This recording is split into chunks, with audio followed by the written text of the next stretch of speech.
So this is not a crime without victims. That's why it's so important that we not allow these things, that we reject the idea that this is now the way these things are done and just sit back and let it all happen. And this is also why we have to fight back against this ludicrous notion that this is the only way these things are going to be done. So if you want a hospital, it's got to be a P3 because that's the only way these things can be done.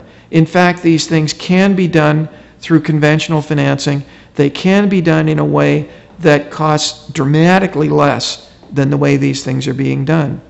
And interestingly enough, they can also be done in ways that achieve for a public project proponent many of the same advantages that the P3 proponents claim for their own projects.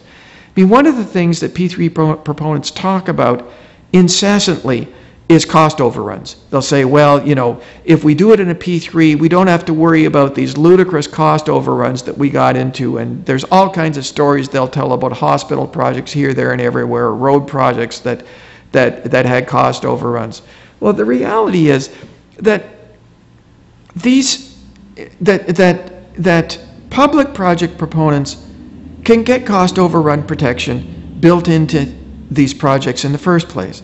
And if you want a fixed price project for a hospital in which the project builder bears the risk of cost overruns in the development of the project, you just build it into the contract. It's called a fixed price contract, and these things are done all the time.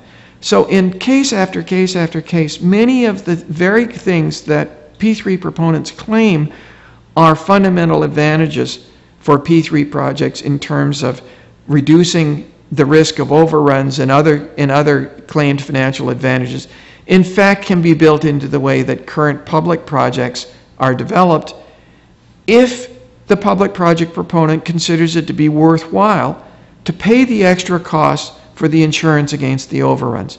That's really what it boils down to. It really boils down to insurance.